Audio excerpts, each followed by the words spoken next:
Noah's Ark found. Topping off today's list of amazing archaeological discoveries is Noah's Ark. That's right, I'm talking about the infamous Ark from the Bible. According to a recent article from The Sun, experts believe they have snapped underground images of what could be Noah's Ark in eastern Turkey. The images in question appear to show something that could be a boat buried beneath rock near some mountains. As you can imagine, skeptics are not convinced, and to be quite honest, the photos really do just look like a ship-shaped rock. But a lot of other people are 100% behind the find. The pictures of the supposed ark were obtained by sending electrical signals underground using cables, and it's true it does kinda look like a giant boat in the collected images. According to the legend, Noah is the guy who loaded 2 of every animal onto a giant ark in the early chapters of the Bible to save them all from apocalyptic flooding. And in the book of Genesis, eastern Turkey is in fact the region in which Noah's Ark eventually stops after the Great Flood. There are obviously a million things wrong with the legend if you want to look at it factually, but if there is indeed a massive boat hidden under the rock, it would be one heck of a phenomenal coincidence. Have you ever dug up something unique in your own backyard? Perhaps an old bullet casing or even an old gas can from decades ago? Some people might have even found something valuable. It can happen. There is often treasure in the most unexpected places. Let me know in the comments, then subscribe if you haven't already. More exciting videos are coming out every day and you won't want to miss them. The First Leper. Back in 2009, researchers discovered the very first case of leprosy. For those that don't know, leprosy is basically the zombie disease. We've pretty well eradicated it from the world, but for thousands of years it was a very terrible disease that caused horrible skin lesions all over the sufferer. Leprosy is now curable, but for most of human history, lepers were ostracized and forced out of their own communities. Now, scientists have the bones of the very first one, or at least it's the oldest known to us so far. The skeleton is 4,000 years old and it was found in India. A new study shows that it bears the earliest archaeological evidence of leprosy ever. Not only that, but it's the first evidence of the disease being in prehistoric India. It's giving scientists a bit of insight into how the nasty disease spread across early human history. It's now believed that the disease likely originated in Africa and then spread out of Africa around 40,000 years ago, where it eventually eclipsed the entire human population. This isn't really revolutionary science, but it's still impressive that they found such an old leper in India. Oh yeah, and they found it buried in Runstone. In Hindu tradition, the only people who are buried are outcasts, pregnant women, young children, victims of magic, victims of curses, and of course, lepers. Remnants of the Irakqua village. In Ontario, Canada, excavations have unearthed an outstanding 35,000 artifacts at a new dig site. But that's not all. The archaeological dig also unearthed traces of a late Iroquois village that would have been functional somewhere between the years 1300 and 1600. At the beginning of the dig, experts were only expecting to find a few artifacts, but in October of 2020, they had so far uncovered more than they knew what to do with. Among the 35,000 objects found were carbonized pieces of food like beans and corn, animal bones, tools made of stone, and cooking instruments. According to a report from the Smithsonian magazine, the team also identified 25 structural features that included hearths and other evidence of human activity. Pottery specimens found at the dig site confirmed that the researchers had uncovered a full Iroquois village. Local indigenous groups collaborated with archaeologists to uncover the full truth of the previously unknown village. Experts believe that the area was hugely important several thousand years ago and a crucial resource area that caused the nomadic people to return again and again. This part of Canada has been occupied for at least 10,000 years and is ripe with a history that many Canadians don't get a lot of opportunities to learn about, making the dig incredibly important for the preservation of the ancient Iroquois heritage. Dragon Skull. Our next discovery today is a giant skull that washed up on a beach in Dorset in the United Kingdom. And yes, I'm talking about a giant dragon skull. This did happen a few years ago and it definitely freaked a few people out. Of course, the skull did not belong to a physical dragon from our past, but actually from the set of Game of Thrones. It actually occurred because of a publicity stunt concocted by the media to celebrate the 3rd season of the TV show before it aired. Dragons are obviously not real, no matter how hard you want to believe. Or are they? Just kidding. However, this is a 2-for-1 story. Aside from the obviously fake dragon skull, in 2017, Chinese villagers discovered a mysterious skeleton that measured 60 feet and looked a lot like a dragon. This happened in the north of China, and residents from the nearby city were positive that the mysterious bones they captured on film were the remains of a mythical flying serpent. This story was reported by The Sun, and at the time it was published, nobody was sure exactly what animal the remains belonged to. The skeleton was found stretched across the grass with a huge skull and 2 small arms. However, the dragon did not appear to have wings, and so far no professional archaeologists or biologists have come forward to discuss the creature. Either it was a hoax or a very real dragon that perished hundreds of years ago and sat rotting in a random Chinese field. Pucio. In the dry valleys of southern Peru, an area famous for the mysterious Nazca lines, there lies another mystery to behold known as Pucio. That's right, there is more to the landscape than the large spiraling lines through the valley. An underground network of ancient aqueducts can be found containing trenches, tunnels, and wells that bring water from the underground up to the surface. Thought to have been constructed by the same people who created the Nazca geoglyphs, many of the aqueducts are still used by the inhabitants of the valley today. Spiraling funnel-shaped holes called ojos can be seen on the surface, with some as wide as 50 feet, 15 meters, at the opening. They provided access to the water in the tunnel as well as serving as entrances for cleaning and maintenance. The wells also allowed wind into the canals to force the water through the system. The lower end of the system has open trenches that allowed the public to access it for drinking water, for bathing, and for washing clothes. They also used it as a channel for agricultural purposes. Although archaeologists have known about these aqueducts for a long time, they had not been able to pinpoint their age. Because they are made from the same materials as the surrounding terrain, it was difficult to carbon date them. They first appeared in historical text in 1605 from the writings of a Spanish Catholic priest, but some archaeologists believe that they could have been built by pre-Columbian people around 540 CE to combat prolonged droughts that struck the area at the time, with some possibly as old as 3,000 years or as recent as 1,250 years. These unique structures still hold many secrets buried underground. Wheel of the Gods. A prehistoric stone monument found in the Middle East that originally went unnoticed for centuries is now believed to have been used for gruesome sky burials. The monument, known as Gilgal Rephaim in the Golan Heights region, is roughly as old as Stonehenge, but archaeologists still don't know why it was built or who built it. Some theorize it was an ancient calendar or sky burial site where dead bodies were placed on top of stone mounds to be picked apart by vultures. It was first spotted by archaeologists who were doing an aerial survey of the region in 1967. Its concentric stone circles were what first caught their eye, but a number of later excavations revealed it to be one of the oldest and largest structures in the region. Flint tools and shards of pottery were also found there and helped to date the site, with some scholars agreeing construction could have started as early as 3500 BC. Its name, which means stone heap of the wildcat, has a 15-foot, 4.5 meters high burial chamber at the center of 5 circles, the largest of which measures more than 500 feet, 160 meters wide. Made from thousands of smaller rocks that together weigh over 40,000 tons, the monument still has many mysteries to behold. When standing inside the complex, it resembles a labyrinth of crumbling stones. Some still wonder whether the structure was built around its central burial mound or whether it was added later on. Either way, the impressive site is believed to have been constructed by a nomadic civilization in the area, which still lends an air of mystery to this huge monument. Who do you think it is? Could it just be a burial site for the mysterious sky burial? Or could there be some type of mysterious alternative purpose? Could this even have been a prehistoric landing pad for extraterrestrial spacecraft? It seems unlikely, but no one knows for sure. Let me know your opinion in the comments below, and after that be sure to click the subscribe button if you haven't already. If you like learning about these archaeological discoveries, you'll love the other videos that are in store. Desert kites. Desert kites are not what they sound like. These are actually ancient stone structures from about 6,000 years ago that were found in the Middle East. They were named desert kites because they kinda look like kites, but in fact, these weird stone formations were used to funnel migrating gazelles into traps where they would then be killed and ultimately butchered. This is according to a new study discussed in National Geographic. One of the best examples of desert kites is at an archaeological site in northeastern Syria. There are stone walls constructed that funneled wild animals into giant killing pits. It's basically like building low walls to force animals to fall into a giant pit full of spikes. This is the Middle Eastern equivalent to the North American indigenous people driving buffalo off the edges of its cliffs. It's another very early example of mass killing strategies employed by the earliest humans. It may be some of the earliest evidence of the extirpation of large animals in the Middle East, even before the invention of firearms in the 20th century. Headless Vikings.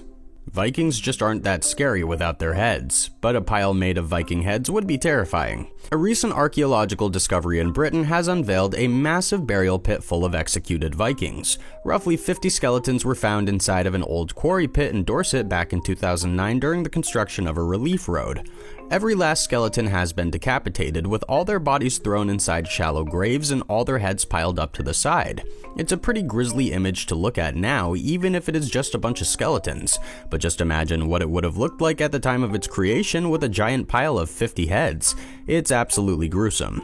According to the Vintage News, the individuals found inside the pit would have been executed at the side of the grave, stripped naked, then beheaded. This happened sometime between AD 910 and AD 1030, meaning it was only about 1,000 years ago. The Vikings were probably executed by the local Anglo-Saxons. Unfortunately, archaeologists don't currently know why it happened, what exactly went down, or any of the finer details, but it was very likely that the Vikings were captured during a raiding attempt. Gates of Hell. A new archaeological breakthrough has uncovered what is being called the Gate to Hell. The ruin was discovered at a site in Turkey, and thousands of years ago, it could have represented the doors to the underworld. The ruin was actually discovered inside of a cave that has been described as incredibly lethal because it contains deadly fumes. This cave emits poisonous gases, and according to a professor from the University of Salento, who had been present when the ruins were discovered, birds that entered the poisonous cave died almost immediately. The Gate to Hell was part of a larger dig site around the ancient city of Hierapolis. The cave itself is basically a natural phenomenon that opens in the earth from which poisonous gases escape. There's nothing magical about it, it's basically a thermal spring except way more dangerous. But in ancient days, it's not surprising that some superstitious people may have believed that such a horrifying geological formation could have led into the underworld. So it makes sense that such a grand structure was built within its mouth.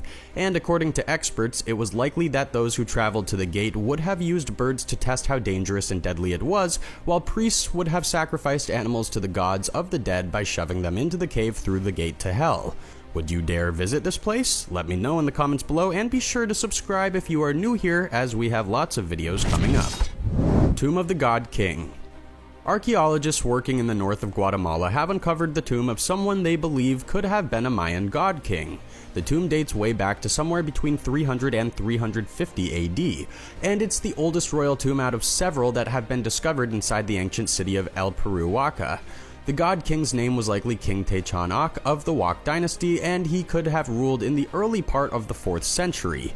Even though no inscribed artifacts were found at the scene to positively identify the remains, archaeologists believe that the presence of a portrait mask made of jade could indicate that the man in the tomb was indeed a king. A similar mask was found back in the 1960s when researchers discovered the earliest Mayan royal tomb ever, which dated back to the very 1st century AD. As you might already know, the Maya people tended to revere their kings as divine rulers, and after death they often treated them as living souls. To them, every king was a god king. After they were buried, the king's tomb would become a place of majesty, similar to how the ancient Saxon kings in England were always buried under impressive cathedrals, and their tombs would then become places of great spiritual wealth. Obsidian Monkey Jar. Mexico's National Anthropology Museum has many interesting and ancient items in its collections, but the origin of one of its most famous objects is still up for debate. An exquisite jar made from obsidian, a black stone, shows a monkey holding its tail above its head.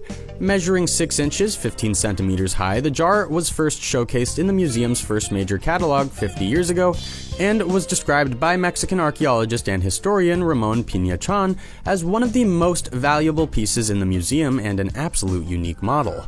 But some still question what the jar actually depicts, and its construction is even more puzzling. The vessel features a stylized monkey and is smoothly polished. But how would ancient people such as the Aztecs have been able to not only carve the jar with such intricate details, but to also polish it to such a pristine shine? Stone effigy vessels were usually created from a single piece of stone that was cut from the raw material using strings. Further cutting, drilling, grinding, and chiseling were also required before the piece was finished and it could be polished. Artisans carved the vessels with hollow drill bits made from long animal bones and reeds. Although there are several other monkey effigy vessels known to scholars, only one is a funerary offering.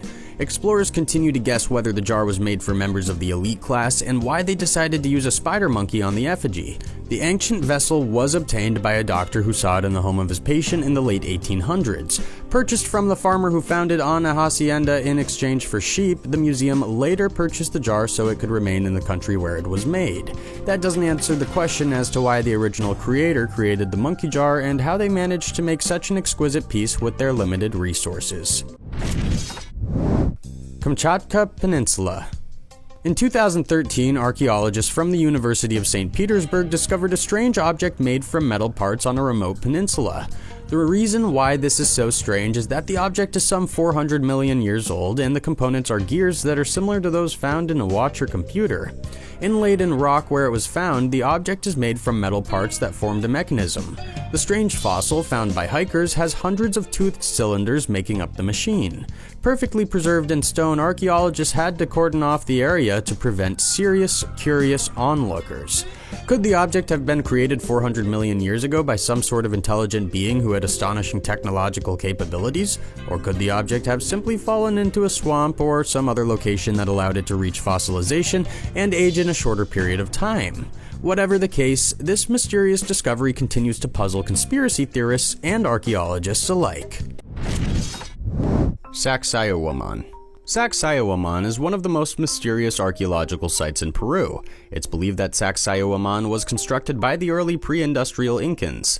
It's a complex with 3-tiered walls and is considered one of the most complex marvels of engineering for its time. Some of the biggest blocks used to construct this ancient place fit together so tightly that the Incans did not even need to use mortar. They essentially crafted Lego blocks that fit together like a glove, but that's not the only reason Sacsayhuaman is so impressive. Over the 3 sections of the remaining walls, you can see that some of these stones are of a preposterous size. It may not look that large in the photos, but it's positively huge. All the stones are square or rectangular, and there's absolutely no consistency to their exact dimension. It's as if each piece were carved custom to fit in a particular space inside the wall, which in itself would have required magnificent planning and engineering skills. Unfortunately, the rest of the complex, which could have been composed of towers, battlements, and who knows what else, was utterly destroyed by the Spanish when they conquered the nearby city of Cusco and began to basically destroy the indigenous culture of Peru like they did all over Latin America. Tomb of the Sunken Skulls. The Tomb of the Sunken Skulls is an absolute enigma. It all started a few years ago when archaeologists were excavating a prehistoric lake bed in Sweden. Of course, the lake bed was dry when they started excavating it. In any case, the archaeologists stumbled upon the foundations of an ancient stone structure sealed at the bottom of the lake. After a bit of digging, they unearthed the Tomb of Sunken Skulls. Inside the small structure, they found animal bones, stone tools, and 10 skulls that were 8,000 years old. It's unclear exactly what happened at the site, but an 11th skull was later found with fragments of one of the other skulls deliberately lodged inside of it. That is some pretty nasty stuff, but it gets even worse. Researchers believe that before the 11 people were thrown inside the tomb, their bodies were staked and then they were set on fire. Could this be the oldest example of mass killings of vampires? Or is it just another example of ancient savagery? Whatever it is, this is one nasty discovery. Ancient Roman nanotechnology. Believe it or not, nanotechnology may have been invented far earlier than we think. In fact, the very first example of nanotechnology being used has recently been discovered by scientists, and it dates back 1600 years. It all comes down to a Roman chalice known as Lycurgus cup, which changes color depending on the direction at which the light hits the cup. While it may just seem like a simple trick, scientists have recently come out to say that the cup's properties are because of 4th century nanotechnology. The goblet turns green when light hits it from the front, and it turns red when light hits it from the back.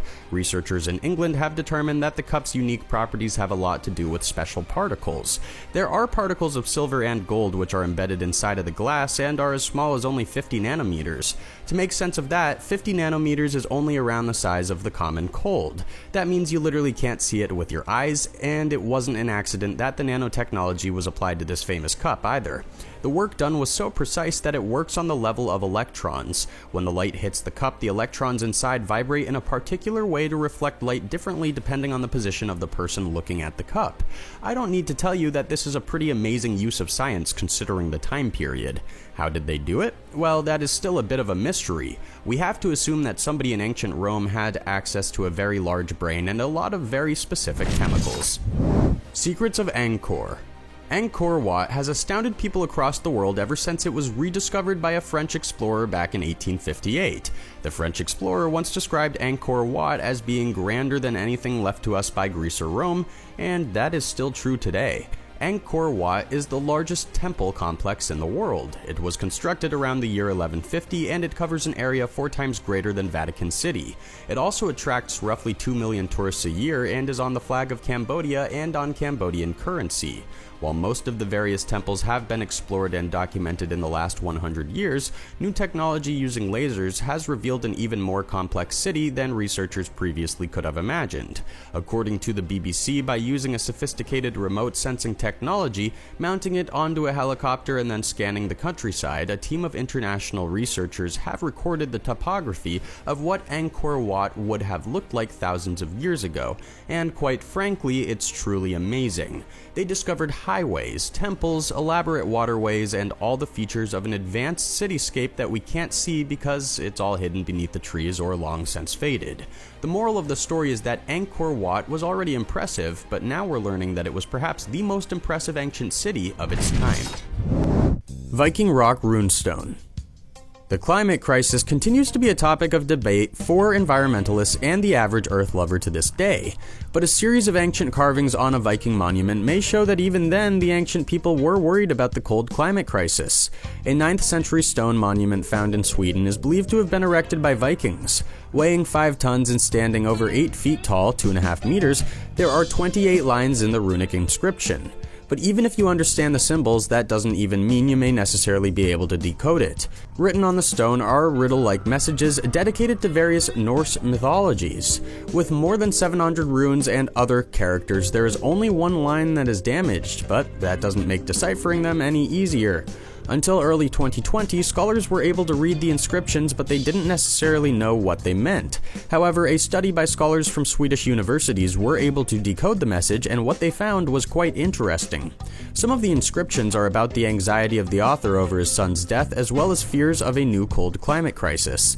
Based on archaeological research from the years 536 to 550, Scandinavia was bombarded with a series of volcanic events that led to lower than average temperatures. Crops failed, people went hungry, and there were mass extinctions due to the catastrophe. The population of the Scandinavian peninsula fell by 50% during this time. By analyzing the text and the archaeology of the area, as well as the history of religions, scholars were able to decipher the carvings. Before the rune stone was erected, a number of other events, including a powerful solar storm, a cold summer that impeded crop growth, and a solar eclipse just after the sunrise may have been what inspired the creator of the runestone to carve the ominous messages. Any of these events would have raised fears of the locals who believed in the Great Winter, the coming of Ragnarok, or the end of the world in Norse mythology, and could be the cold climate crisis they were fearful of. The Devil's Corkscrew.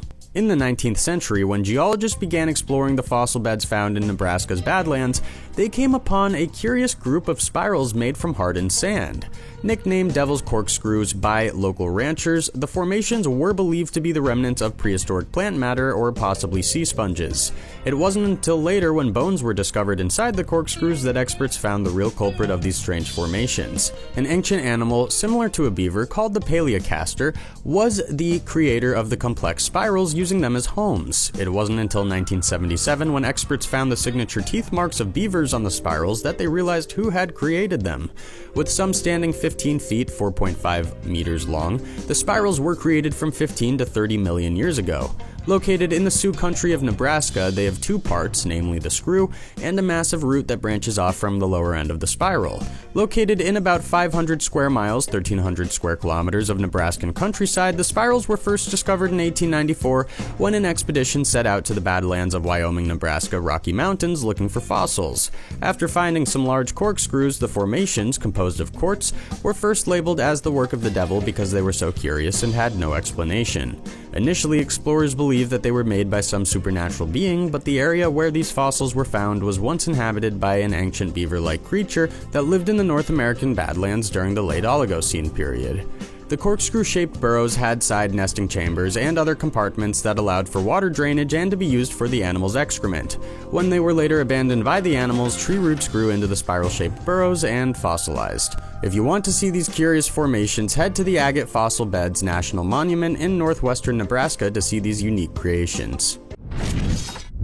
The origin of apples. How would you like to know where apples come from? As you probably know, before globalization and trade, certain plants, fruits, vegetables, and flowers only grew in their own personal part of the globe. Of course, now you can grow anything pretty much anywhere, but that was not always the case. If you've ever just kind of accepted that apples grow in your backyard because they're supposed to, you'd better listen up. Recent archaeological evidence is saying that apples actually began their long history in the mountains of Kazakhstan. This is one of the only places in the world that would have had apples growing naturally thousands of years ago. Apples may even have been one of the rare surviving plants after the last ice age. This new fossil evidence is also saying that apples can be traced back to the original Silk Road trading routes. It's likely that farmers cultivated them initially in Kazakhstan and then traded them along the Silk Road from east to west. This is how apples became extremely popular in China as well as Europe, and how they eventually made their way over to North America. Of course, this happened quite some time ago. Don't forget that Eve eats an apple in the Bible, while in the Arabian Nights, a magical apple is used to cure any illness. And even in Norse mythology, the golden apple can give a god immortality. There's no denying the special magic of the apple, and it's pretty cool to think that it all started in just a few hills of the sparsely populated country of Kazakhstan. Badger digs up medieval burial ground. When it comes to archaeological discoveries, we usually have archaeologists to thank, but this next story is all thanks to badgers. A badger living in the countryside of Germany recently uncovered an incredible 12th century burial ground all by itself. If that's not incredible enough already, the burial ground contained at least 2 Slavic warlords. It all started when 2 sculptors who lived in the area noticed the badger digging in a peculiar spot. The sculptors went to investigate and they saw a pelvic bone sticking out of the dirt. Later, a rare archaeological dig went down and a whole lot of very cool things were discovered. They found one of the warriors was buried with a double-edged sword and a huge bronze bowl at his feet. This type of bowl would have been used in ancient times to wash your hands before eating. This suggests that the man buried was part of the upper class. The same warrior was also adorned with an intricate belt buckle in the shape of the Omega symbol with a snake at each end. The warrior was incredibly well equipped, whoever exactly he was. Another grave uncovered at the site contained a woman with a coin in her mouth. According to some ancient religious beliefs, people who were buried with a coin in their mouth were able to pay the mythical ferryman to transport them across the river and into the world of the dead. Tomb of the Silver Dragons. The Tomb of the Silver Dragons was discovered in Mongolia. It's one of the most incredible archaeological discoveries ever found in the country. It was likely built for nobles of the Xiongnu Empire, which thrived at a time when nomadic people dominated the Eurasian steppes between the 3rd century BC and the 1st century AD. This empire constantly was at war with the Han Dynasty of China. To defend against this Mongolian menace, China eventually built the Great Wall. The Tomb of the Silver Dragons was excavated by a special team from the Ulaanbaatar University, and it was found to contain some very cool relics from that time period. There were wooden boxes filled with silver, jade belt hooks, and a particularly valuable pair of gilded silver dragons. There were actually 2 tombs discovered. The smaller tomb contained a man buried with his horse-drawn carriage, 15 severed horse heads, a sword decorated with jade, and 19 silver ornaments, all of which depicted a unicorn deity. The only thing researchers don't know is who exactly the tomb belonged to. Buddha's birthplace. Lumbini has long been recognized as the birthplace of Siddhartha Gautama, who went on to become the Buddha. This was a very real person who had much of his life and his teachings chronicled. However, even though his birthplace is known, many scholars have argued about when exactly he was born. It stretches anywhere from between 623 BC and 340 BC. Up until now, the best evidence of any Buddhist structure at Lumbini only dated back to the 3rd century BC during the era of the Emperor Ashoka.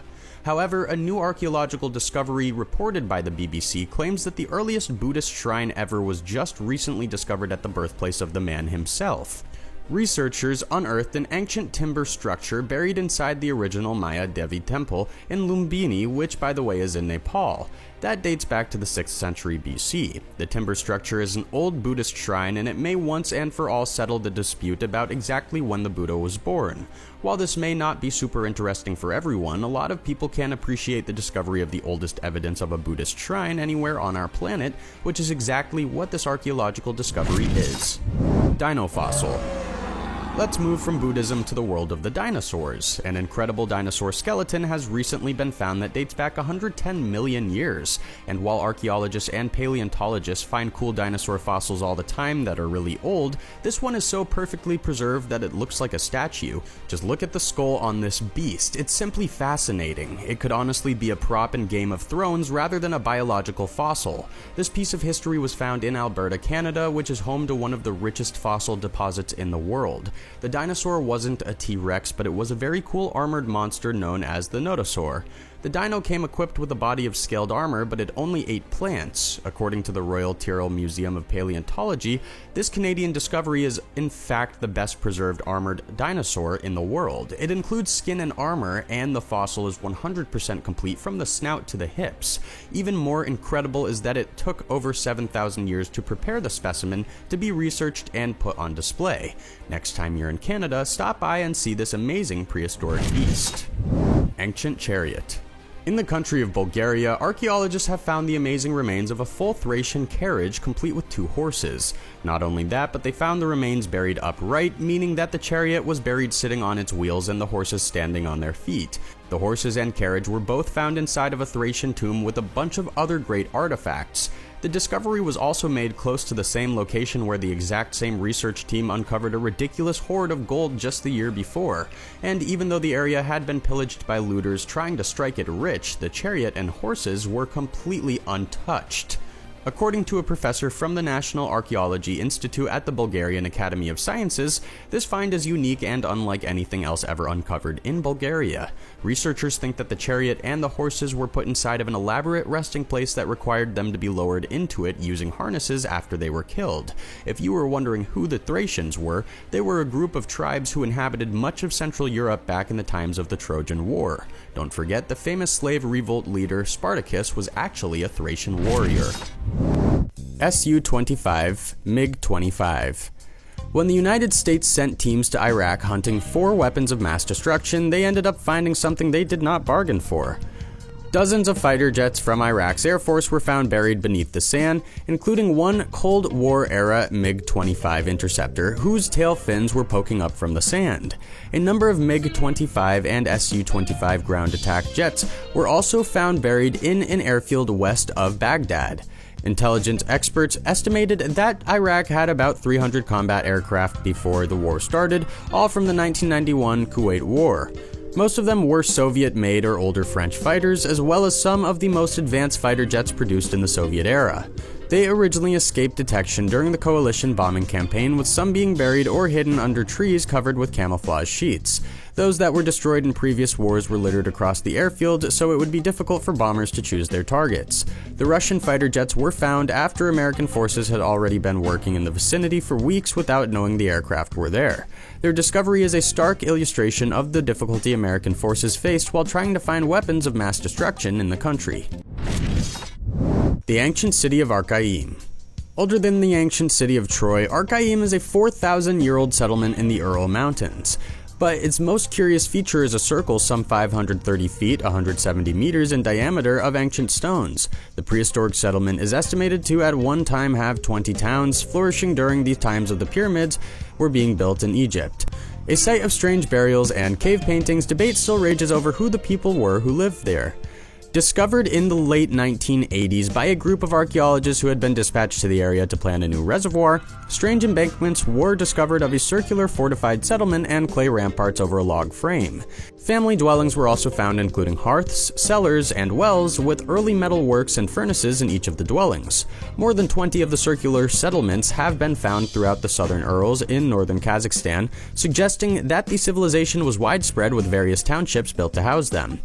Ancient Stone Age cave paintings were found nearby, suggesting they depended on horses for chariots and farm work. A number of bodies were also found that had strange burial traditions, including the remains being placed in a fetal position while others were uniquely posed. The circular construction of the settlement also leads some to believe that it is tied to a Greek mythological city like Asgard and Atlantis, with some Russian writers believing its name Archaim combined the words for sky and earth.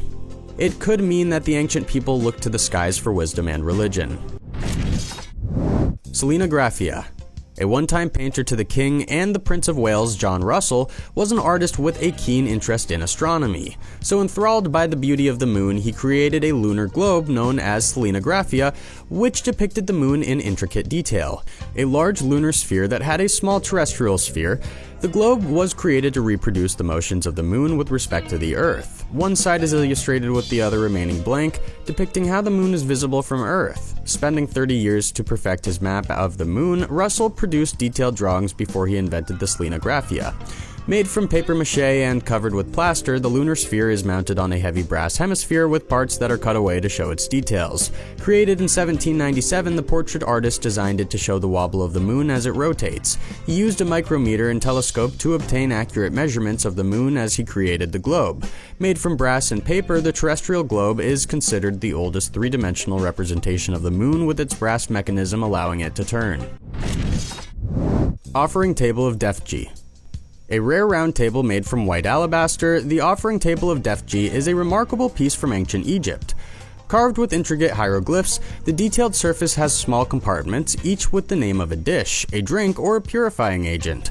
With over 90 products in total, the top of the table also has 7 shallow cavities that are intended to hold a special oil. But who exactly was Defji? Also known as the acquaintance of the king, highly revered by the great god and great one of the Upper Egypt 10, Defji's round offering table is a rarity because most tables made for a similar purpose were rectangular. The tablet is made of 5 inches, 12 centimeters thick alabaster and is 19.3 inches, 50 centimeters in diameter. The rare artifact is a stunning example of the ancient civilization. Dating back to the 6th dynasty, which ruled from 2323 to 2150 BC, the tablet is currently housed at the Museum of Antiquities in the Netherlands. Wondering what such a table was used for? A fundamental part of any ancient Egyptian funerary rite was to provide offerings to the deceased, and this tablet was used for that very reason, to ensure life after death for the deceased. Created during the time of the Old Kingdom, which is more known for the construction of the pyramids, the tablet of Defji is another ancient relic that shows off the artistry of some of Egypt's most gifted stonemasons. With many prominent titles, Defji is a bit of an anomaly, but with such an intricate table created for him, he must have been a man of great importance. Which of these strange archaeological discoveries is the most impressive to you? Let me know your thoughts below with a comment, and thanks again for watching. If you haven't already, don't forget to subscribe, and see you again soon for another informational and fun video.